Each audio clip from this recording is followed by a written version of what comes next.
Hello student, आज हम बात करने वाले हैं कक्षा 9वीं परीक्षा 2021-22 कक्षा 9वीं विषय हिंदी। तो बच्चों मैं आज आपके लिए सेट एफ लेके आया हूँ। तो बच्चों मैं आपको बता देता हूँ, सेट एफ का अर्थ ये नहीं कि बच्चों आपको ये सेट एफ वाले छात्रों के लिए, जिन छात्रों को ये लग रहा है कि सेट एफ हमारे को नहीं आता, तो उनके लिए भी ये बहुत ही महत्वपूर्ण है। क्योंकि मैं बता दूं कि 70 से 80% आपके क्वेश्चन इन्हीं सेटों से मिलकर बनते हैं और एक ही समान होते हैं। तो बच्चों मैं आपको बता दूं, अगर आपने इसको तैयार कर लिया तो आपके 70 से 80% क्वेश्चन इसी सेट में से आने वाले। बच्चों ये बिल्कुल रियल पेपर है, क्योंकि आपको यहाँ पे कोड दिया हुआ है और ये आपको यहाँ पे भी आपको कोड देखने को मिल रहा है। तो इससे ये प्रूफ हो जाता है बच्चों कि ये बिल्कुल रियल पेपर है। तो बच्चों आपको ये वीडियो में प्रारंभ से लेकर अंत तक बने रहना है और मैं इसका बिल्कुल संपूर्ण उत्तर आपको देने वाला हूँ। तो बच्चों विद्यार्थियों, आपका प्रश्न क्रमांक पहला है, सही विकल्प चुनकर लिखिए। तो बच्चों ये आपको 7 नंबर के आ रहे हैं। तो आपका इसमें पहला है, सूरदास किस भक्ति शाखा के कवि है? तो आपका बिल्कुल राइट आंसर हो जाएगा बी वाला, कृष्ण भक्ति शाखा के। और आपका इसमें दूसरा है, कविदास की भाषा है। तो इसमें बिल्कुल आपका बिल्कुल राइट आंसर हो जाएगा 10 नंबर का, साधु कक्कड़ी। ठीक है। और आपका इसमें तीसरा है, जहाँ एक ही शब्द के एक से अधिक अर्थ होते हैं यहाँ होता है। तो यहाँ पे आपका 6 नंबर का बिल्कुल राइट आंसर हो जाएगा प्रेस अलंकार। इसमें आपका चौथा है, विभाग अनुभाव संचारी योगदास निष्पत्ति, यह सूत्र किसका है? तो यह आ जाएगा भरत मुनि का। आपका इसमें पांचवा है, एकांकी में अंक होता है। एकांकी में कितने? एक अंक होता है। ठीक है। इसका छठवा है, मुंह की खाना का अर्थ है। तो इसका आपको अर्थ बताता है, उसका राइट आंसर हो जाएगा आ, हार मानना। इसमें आपका सातवा है, एकांकी में उमा पात्र की माँ का नाम है। तो इसमें बिल्कुल राइट आंसर आएगा 10 नंबर का प्रेमा। ठीक है। इसी प्रकार आपका सेकंड क्वेश्चन है, रिक्त स्थानों में सही शब्द चुनकर लिखिए। तो ये आपके 6 नंबर के आ रहे हैं बच्चों। तो आपका पहला इसमें भक्ति काल का प्रारंभ सन खालिस्तान से माना गया। तो इसका आज मैं आपको बहुत ही बढ़िया एप्लीकेशन के बारे में बताने जा रहा हूं, जो डेली हंट द्वारा बनाई गई है। इस साल डेली लर्न ने आई अचीव स्कॉलरशिप एग्जाम रखा है, जिसमें पार्ट लेकर आप laptop, mobile phone, smart watch भी जीत सकते हैं। तो डिस्क्रिप्शन में दिए हुए लिंक पर क्लिक करके जल्दी से स्कॉलरशिप के लिए रजिस्ट्रेट कीजिए और पाइए 50 करोड़ रुपए की स्कॉलरशिप जीतने का मौका। इसकी सबसे बड़ी खूबी यह है कि पहली बार किसी ने बड़े शहरों के साथ साथ छोटे शहरों और ग्रामीण भागों तक क्वालिटी एजुकेशन पहुंचाने का निर्णय लिया है। और यहाँ इंग्लिश के साथ साथ हिंदी माध्यम में भी पढ़ सकते हैं। डेली लर्न जल्दी ही अपना ऐप भी लाने वाला है, जहाँ आपको live classes, study notes, test series and quizzes मिलेगी। तो आप वेट किसका कर रहे हैं? जाइए, लिंक डिस्क्रिप्शन में दिया रखा है और इनाम जीतिए। इसका बिल्कुल राइट आंसर आएगा 1318 से। ठीक है। इसमें आपका सेकेंड है, ने बासल का कोना कोना झाका। तो इसका बिल्कुल राइट आंसर आएगा, सूरदास ने बासल का कोना कोना झाका। ठीक है। इसी प्रकार हम अपने थर्ड क्वेश्चन की ओर बढ़ते हैं। तो इसमें आपका दिया हुआ है, अलंकार का समान अर्थ है। तो इसका बिल्कुल राइट आंसर हो जाएगा कहना। ठीक है। और आपका इसमें चौथा है, सुदामा चरित खालिस्तान है। तो इसका बिल्कुल हो जाएगा खंडकाव्य। सुदामा चरित क्या है? खंडकाव्य है। बेल का स्थान गधे से खालिस्तान है तो ऊंचा। जो बेल का स्थान है वो गधे से क्या है? ऊंचा है। इसी प्रकार आपका छठवा है, फोटो में प्रेमचंद के साथ उनकी खालिस्तान भी है। तो फोटो में प्रेमचंद के साथ उनकी कौन है? पत्नी भी है। तो हम इसी प्रकार हमारे प्रश्न क्रमांक तीसरा में चलते हैं। तो हमारे प्रश्न क्रमांक तीसरा है, सही जोड़ी मिलाकर लिखिए। तो ये आपको 6 नंबर की आ रही है। तो इसमें आपका पहला दिया है, सूफी संत का आपका बिल्कुल राइट आंसर आएगा जैसी। और आधुनिक काल का आपका राइट आंसर आएगा भरतेंदु युग। श्लेय का अर्थ है चिपका हुआ। ठीक है। और भूमिका है धरा। और नाना साहिब की पुत्री मेना। और घर का नौकर रतन। ठीक है। तो आपका प्रश्न क्रमांक चौथा है, एक शब्द व वाक्य में उत्तर लिखिए। तो आप इसमें आपका पहला है, प्रबंध काव्य के कितने भेद होते हैं? प्रबंध काव्य के 2 भेद होते हैं। ठीक है। इसी प्रकार आपका सेकंड है, रस के प्रमुख अंकों कितने होते हैं? तो रस के अंक कितने? 4 होते हैं और भेद 9 होते हैं। ठीक है। तो आपको ये कोई भी क्वेश्चन आया तो आपको कंफ्यूज नहीं होना है। रस के अंक कितने? 4 होते और भेद 9 होते। इसी प्रकार आपका थर्ड है, हिंदी साहित्य के उपन्यास सम्राट कौन है? तो हिंदी साहित्य के उपन्यास सम्राट प्रेमचंद है। इसी प्रकार आपका चौथा है, रिपोर्टाज किसे कहते हैं? तो रिपोर्टाज का मैं आपको आंसर दिखा देता हूं। आपका प्रश्न क्रमांक चौथा का आंसर यहाँ से हो जाएगा, बिल्कुल राइट आंसर हो जाएगा, रिपोर्टर किसे कहते हैं? तो आपको यहाँ से लिखना है, रिपोर्टर के कलात्मक और साहित्यिक रूप को ही रिपोर्टर्स कहते हैं। तो हम अपने इसी प्रकार नेक्स्ट क्वेश्चन की ओर बढ़ते हैं। तो आपका इसमें पांचवा, व्रत कपड़े में क्या छुपा लेती है? तो इसमें आएगा आपका राइट आंसर रोटी। आपका छठवा, इसमें शादी के बाद लेखिका कहाँ पर रहने लगी? तो आपका बिल्कुल राइट आंसर हो जाएगा डाल मियाँ नगर में। ठीक है। तो आपका प्रश्न क्रमांक 5वां है, सत असत्य बात। तो तो आपको इसमें सत्य असत कथन की पहचान करना है। तो आपका इसमें पहला है मीराबाई आदिकाल की कावित्री है, तो ये एक असत्य वाक्य है। आपका सेकेंड है खंड काव्य मुक्तक काव्य का एक भेद है, तो ये भी एक असत है। नाना साहेब भारत में हुए प्रथम स्वतंत्र संग्राम अग्रणी नेता थे, ये एक सत्य है वाक्य है। और आपका चौथा है किरण शब्द का पर्यायवाची रसीम है, ये एक सत्य है। तो इसी प्रकार आपका इसमें पांचवा है स्त्री शिक्षा के लिए स्वयं स्त्रियां भी जिम्मेदार रही है, यह सत्य है। और आपका इसमें छठवा है अत्यधिक भूख होने पर भोजन की मिठास नहीं देखी जाती, यह सत्य है। छठवा है लेखिका ने अपनी नानी से अनेक कहानियां सुनी थी, ये एक असत्य वाक्य है। तो हम हमारे प्रश्न क्रमांक छठवा देखेंगे। तो आपको प्रश्न क्रमांक छठवा दिया है वीर गाथा काल के प्रमुख दो कवि व उनकी रचनाओं को लिखिए। तो आपका बिल्कुल राइट आंसर हो जाएगा। इसमें आपको लिखना है वीर गाथा काल की दो विशेषता। तो आपका इसमें पहला लिख लेना है अभ्रंश हिंदी साहित्य का प्रयोग, और दूसरा है राज मिश्रित चारण कवि, और तीसरा है वीर तथा श्रृंगार रस की प्रधानता। तो हमारा इसमें अधवा दिया हुआ है बच्चों। तो आपका इसमें अधवा है क्या है भक्ति काल को स्वर्ण युग क्यों कहा जाता है, तो इसका बिल्कुल राइट आंसर हो जाएगा। आपको इसमें यहाँ से लिखना है भक्ति काल समन्वयपरक लोक चेतना तथा साधृष्टता से पूर्ण कला काल था। इसमें विभिन्न वर्गों वर्ण व्यवस्था सामाजिक भेदभाव कर्मकांड के विरुद्ध आंदोलन भावनात्मक और मानवीय मूल होने के कारण ये स्वर्णयुग कहलाता है। तो हमारा इसमें प्रश्न क्रमांक 7वां है छायावाद से आप क्या समझते हो, और इसके अधवा है नई कविता की प्रमुख दो विशेषता लिखिए। तो मैं आपको इसका भी राइट आंसर बता देता हूँ बिल्कुल सरल भाषा में। तो आपको इसमें लिखना है आपका इसका पहला है छायावाद से आप क्या समझते हो। तो इसमें आपको उत्तर लिखना है हिंदी कविता में आधुनिक तथा नवीन युग के सूत्रपात का श्रेय छायावादी युग को प्रदान किया जाता है। स्थूल के प्रति सूक्ष्म का विद्रोह छायावाद है। नागेंद्र परमात्मा की छाया आत्मा में पड़ने लगती है और आत्मा की छाया परमात्मा में, यही छायावाद है। तो आपका बिल्कुल राइट आंसर हो जाएगा। और इसका अद्वय का आपको इसमें लिखना है। तो आपका इसमें आंसर है कुंठा संतरस मृत्युबोध का व्यंग प्रधान रचनाएं क्षणवाद की प्रधानता है। आपकी ये तीन विशेषताएं दी हुई, तो आपको इसमें से दो याद कर लेना है, ये आपका बिल्कुल सटीक आंसर हो जाएगा। इसी प्रकार हम अपने नेक्स्ट क्वेश्चन की ओर बढ़ते हैं। तो हमारा इसका आंसर है कोयल की कूक सुनकर कवि की क्या किया थी, और अधवा है लता ने बादल रूपी मेहमान को किस तरह देखा। तो हम इसके दोनों के आंसर देख लेते हैं। तो आप लोगों को इसमें लिखना है कोयल की कूक सुनकर कवि, तो इसका बिल्कुल राइट आंसर आया कोयल की कूक सुनकर कवि ऐसे हो उठता है, वह सोचता है कि कोयल बंद। तो आपको यहाँ से लेके यहाँ तक की बिल्कुल राइट आंसर हो जाएगा आपको। तो आपको बिल्कुल स्क्रीनशॉट ले लेना है, या इसका पीडीएफ आपको टेलीग्राम चैनल में मिल जाएगा, ठीक है। और आपका इसके अधवा का क्वेश्चन है, तो आप इसको भी देख लीजिए। तो आपको यहाँ से लिखना है 1 साल तक बारिश ना होने से लता बेचैन थी, उसने किवाड़ की ओट में होकर मेहमान को देखा, क्योंकि वह अपने प्रीतम के कई दिनों के बाद आने पर उनसे रूठी हुई है और उन्हें देखे बिना रह नहीं पाती। तो आपका बिल्कुल राइट आंसर हो जाएगा इसमें। आप लोगों का प्रश्न क्रमांक 9 है काव्य के प्रकारों के नाम लिखिए, और इसमें अध्याय मुक्त काव्य के प्रकारों के नाम लिखिए। तो हम इसके आंसर देख लेते हैं। तो आपके इसमें राइट आंसर हो जाएंगे। तो आपको इसमें लिखना है काव्य के प्रकारों के नाम। तो आपके काव्य के प्रकार के दो भेद है, तो श्रव्य काव्य और दृश्य काव्य। आपको ये दोनों नाम याद कर लेना है। और इसके अध्याय का आंसर है मुक्त काव्यों के प्रकारों के नाम लिखिए। तो इसका उत्तर हो जाएगा आपको मुक्त काव्यों के प्रकार हेडिंग डाल के लिखना है। मुक्त काव्य में प्रत्येक छंद का स्वतःपूर्ण अर्थ होता है, ये किसी क्रम में संचालित नहीं होते। इसके दो प्रकार है पाठ्य मुक्तक और गेय मुक्तक, ठीक है। तो हम इसी प्रकार हमारे नेक्स्ट क्वेश्चन की ओर बढ़ते हैं। तो आपका प्रश्न क्रमांक 10 है शांत रस की परिभाषा उदाहरण सहित लिखिए अथवा अनुप्रास अलंकार की परिभाषा उदाहरण सहित दी। तो आपको शांत रस और अनुप्रास अलंकार की परिभाषा देना है और उदाहरण सहित देना है। तो हम भी इसके आंसर देख लेते हैं। तो आपका इसमें हो जाएगा शांत रस में निर्वेद स्थायी भाव विभाव अनुभाव संचारी भाव।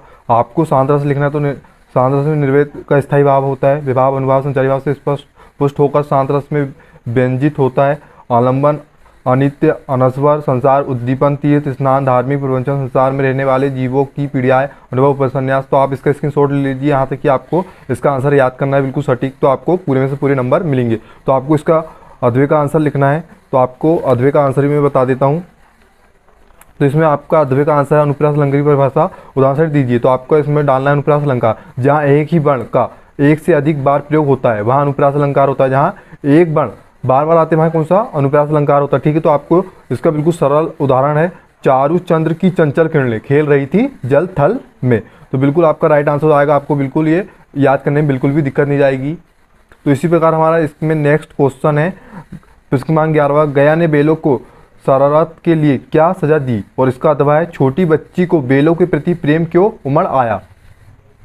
तो आपका बिल्कुल राइट आंसर हो जाएगा। इसमें आपको यहाँ से लिखना है गए ने बेलों की शरारत पर उन्हें मारा पीटा और रूखा सूखा चारा खाने को दिया, उन्हें एक मोटी रस्सी से बांध दिया।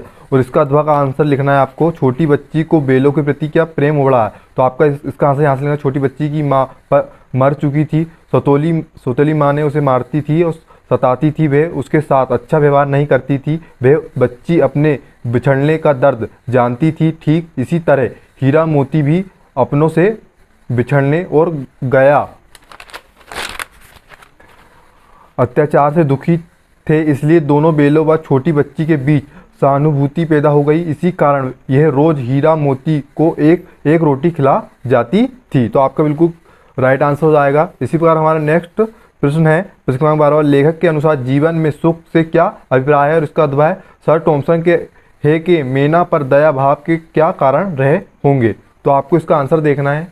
तो इसका आंसर हो जाएगा, यहाँ से आपको लिखना है पाषाण हृदय जनरल आउंटरम ने मेना की इच्छा इसलिए पूरी नहीं होने दी क्योंकि उसे डर था कि मेना पर दिखाई सहानुभूति अंग्रेज सरकार के विरुद्ध होगी और दंड मिल सकता है। नाना पर क्रोध से पागल अंग्रेज भी उसे माफ नहीं करेंगे। जनरल आउटरम अत्यंत क्रोध था, वह मेना को पकड़कर अंग्रेजी सरकार से पुरस्कार की अपेक्षा रखता था। और इसका अध्यक्ष आपका आंसर हो जाएगा सर टॉमसन है कि मेना पर दया भाव के निम्नलिखित कारण थे। तो इसका पहला है सेनापति है स्नेहीवाद दयालु व्यक्ति था, और दूसरा सेनापति ने अपनी मृत पुत्री मेरी की छवि मेना में देखी होगी।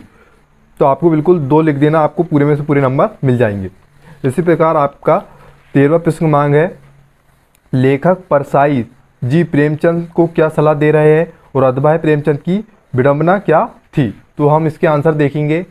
तो आपका प्रश्न क्रमांक 13 का आंसर हो जाएगा लेखक परसाई जी प्रेमचंद को सलाह है कि फोटो खिंचवाते समय धोती को थोड़ा नीचे खींच लेने से उंगली ढंग जाती थी। और इसका अथवा का आंसर हो जाएगा आपका प्रेमचंद की विडंबना क्या थी? तो आपको यहाँ पे लिखना है प्रेमचंद की विडंबना यह थी कि वे टोपी और जूते जो उस समय 8 आने और 5 रुपए में मिल जाते थे, परंतु वे उसे भी नहीं खरीद पाए और उन्हें फटे जूते पहनना पड़ा। तो आपका बिल्कुल राइट आंसर हो जाएगा।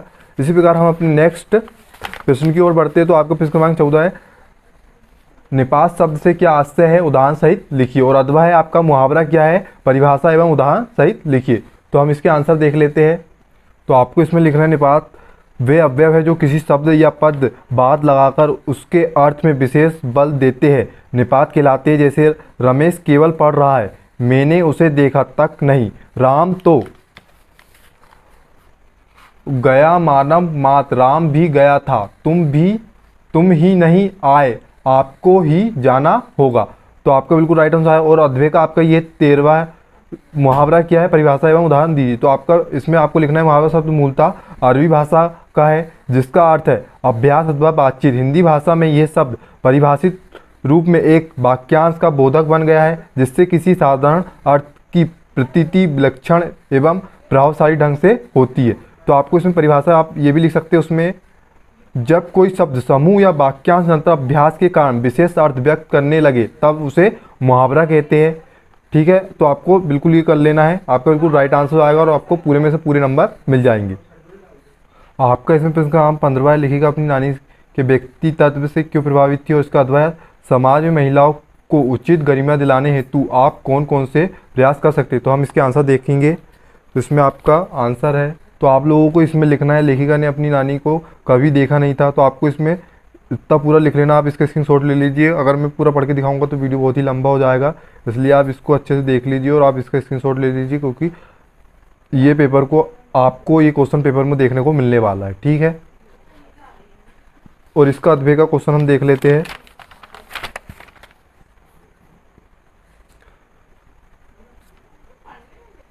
तो इसका अध्याय का क्वेश्चन है आपका, आप यहाँ से इसको पूरा का पूरा हल कर लेंगे। आपका ये 3 नंबर का आ रहा है तो आप इसके 3 पॉइंट याद कर लीजिए यहाँ तक कि आपको पूरे में से पूरे नंबर मिल जाएंगे। तो आप इसे अच्छे से देख लीजिए और स्क्रीनशॉट ले लीजिए। वैसे तो मैं इसका PDF टेलीग्राम चैनल में डाल दूंगा, आप वहाँ पे ज्वाइन हो जाइएगा। इसमें आपका प्रश्न क्रमांक 16 है अलंकार के कितने भेद है और नाम सहित लिखिए। और अध्याय आपका श्रृंगारस कितने भेद है उदाहरण सहित लिखिए। तो हम इसके आंसर देखेंगे। तो आपका इसमें पहला है अलंकार के कितने भेद? तो आपका इसका आंसर हो जाएगा, आपको इसमें परिभाषा लिखना है। काव्य की शोभा बढ़ाने वाले तत्व क्या कहते हैं? अलंकार कहते हैं। अलंकार कितने प्रकार के? 2 प्रकार के, शब्द अलंकार और अर्थ अलंकार। आपका बिल्कुल राइट आंसर हो जाएगा। इसी प्रकार हम अब अधवा का आंसर देखेंगे। तो इसके अधवा का आंसर है श्रृंगार रस के कितने भेद है? उदाहरण सहित लिखिए। तो श्रृंगार रस के भेद, श्रृंगार रस के 2 भेद है, संयोग और वियोग। संयोग में नायक नायिका मिलन का चरित्र होता है और वियोग में बिछड़ना या विरह दशा का होता है। और श्रृंगार रस राज का कहलाता है क्योंकि इसमें अधिकांश स्थायी भावों का, 8 सात्विक अनुभवों का और सभी संचारी भावों का समावेश होता है। वैसे प्रेम मनुष्य की प्रबल एवं विशद चित्त प्रवृत्ति है। तो आपका बिल्कुल राइट आंसर हो जाएगा। इसी प्रकार हमारा प्रश्न क्रमांक 17वां है, संधि की परिभाषा लिखते हुए गुण संधि एवं वृद्धि संधि में अंतर लिखिए। और अधवा है, रचना के आधार पर वाक्य के भेद उदाहरण सहित लिखिए। आपके इसमें प्रश्न क्रमांक 17वां का आंसर हो जाएगा, संधि की परिभाषा लिखते हुए गुण संधि और वृद्धि संधि में अंतर लिखिए। तो आपको हेडिंग डाल के संधि परिभाषा लिखना है और इसमें फिर संधि के प्रकार बताना है। तो संधि के 3 प्रकार होते हैं, स्वर संधि, व्यंजन संधि और गुण संधि। और आपको इसमें पूरा लिख देना। आप इसका स्क्रीनशॉट ले लीजिए खटने से और उदाहरण सहित लिख देना है आपको यहाँ तक कि बिल्कुल आपका राइट आंसर हो जाएगा। मैं आपको पूरा दिखा दे रहा हूँ, मैं पढ़ूंगा तो वीडियो बहुत ही लंबा बनेगा। ठीक है बच्चों। और इसका अधवे का आंसर है, या तो फिर आप यालक कर सकते हो। तो आपको इसमें अधवा में दिया है, रचना के आधार पर वाक्य भेद उदाहरण सहित लिखिए। तो आपको लिखना है, तो आपको यहाँ से हेडिंग डाल के लिखना है, रचना के आधार पर वाक्य भेद। तो आपको लिखना है, इसमें 3 होते हैं। ठीक है। तो सरल, अधवा, साधारण और मिश्रित काव्य और संयुक्त साथ। तो आपको बिल्कुल इसका बिल्कुल वाक्य सहित लिखना है। इसमें से आपको पूरे में से पूरे नंबर मिलेंगे। आप इसे देख लीजिए अच्छे से और इसका स्क्रीनशॉट ले लीजिए, जिसमें आपको कोई दिक्कत नहीं जाएगी। इसी प्रकार हमारा नेक्स्ट क्वेश्चन है। तो आपका प्रश्न क्रमांक 18वां, निम्नलिखित गद्यांशों को पढ़कर नीचे लिखे हुए प्रश्न को उत्तर दिए। तो आपको ये गद्यांश पढ़ना, फिर नीचे दिए हुए प्रश्नों को उत्तर देना है। तो बच्चों मैंने ये गद्यांश पढ़ लिया हूँ, तो मैं आपको इसके उत्तर बता देता हूँ। तो इसमें आपका पहला प्रश्न है, उपयुक्त गद्यांश का उपयुक्त शीर्षक लिखिए। और आपका इसमें 2 नंबर का है, विद्यार्थियों में अनुशासनहीनता दूर करने का उपाय लिखिए। और 6 नंबर का उपयुक्त गद्यांश का शासन लिखिए। तो ये एक नंबर में आपको तीनों का आंसर उस गद्यांश को देखकर ढूंढ के देना है। तो मैं आपको इसका आंसर दिखा देता हूँ, जिससे आपको कोई दिक्कत नहीं जाएगी। तो इसमें आपको लिखना है, आ नंबर में आपका जाएगा विद्यार्थी और अनुशासनहीनता।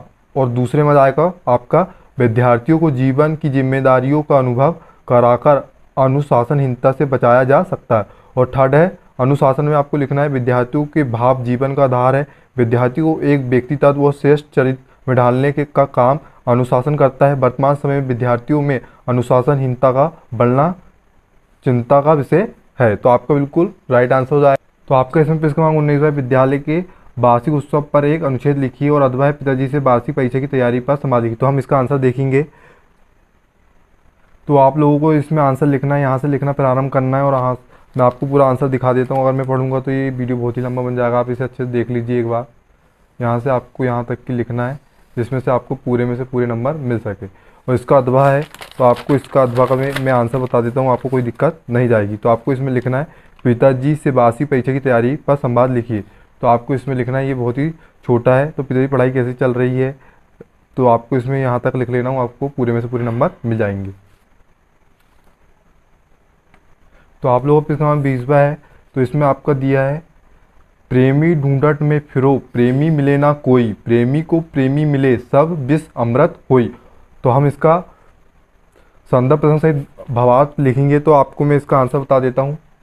तो आप लोगों को इसमें प्रसंग में लिखना है, अमृत भक्ति मुक्ति का आनंद पूर्ण और सद्भावना का प्रतीक है। प्रभु भक्ति से पूर्ण का उदय होता है। और वाक्य भावार्थ में लिखना है आपको, कबीर कहते हैं कि मैंने सच्चे ईश्वर का भक्त में ढूंढ रहा हूँ। तो आपको यहाँ तक लिख लेना, आपका बिल्कुल राइट आंसर हो जाएगा। और आपको यहाँ पे जिस पार्ट से लिया गया और इस कवि का नाम है, आप यहाँ लिखना है, आपको संदर्भ में लिखना है। तो आपको पूरे में से पूरे नंबर मिल जाएंगे। इसी प्रकार हम इसका अधवा देखेंगे। तो आपका अधवा इसमें, फैली खेनों में दूर तलक मखमल की कोमर हलियाली, लिपटी जिसमें रवि की किरणें चांदी की सी उजली थाली। तो हम इसका आंसर देखेंगे। तो बच्चों आपका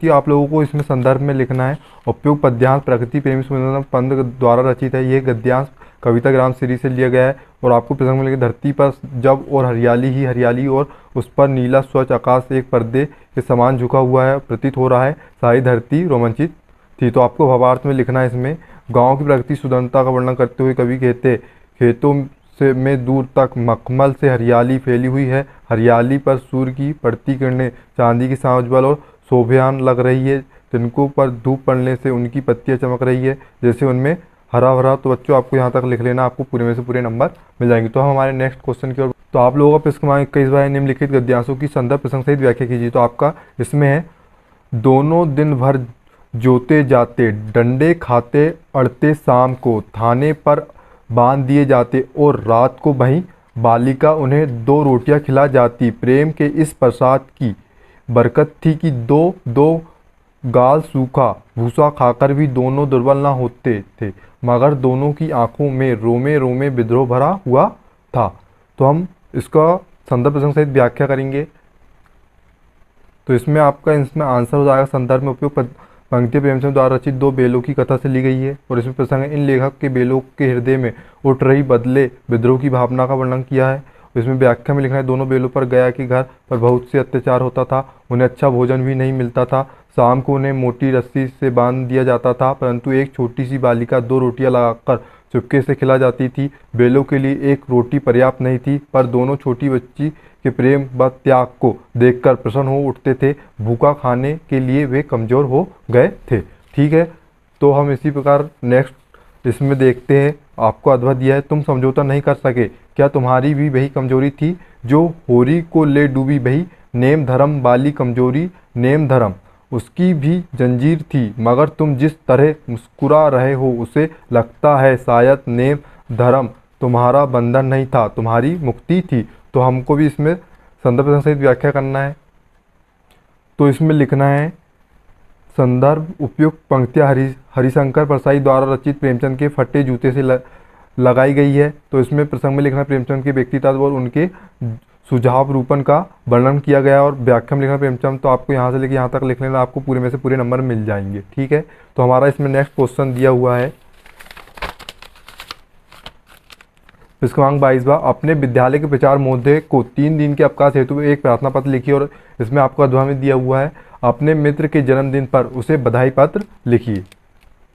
तो आपको इसमें लिखना है, प्रति करके लिखना है, प्रचार महोदय सरस्वती। तो आपको जो विद्यालय का नाम आप वो लिख सकते हैं और आप विषय में लिखना है आप अवकाश हेतु प्रार्थना पत्र।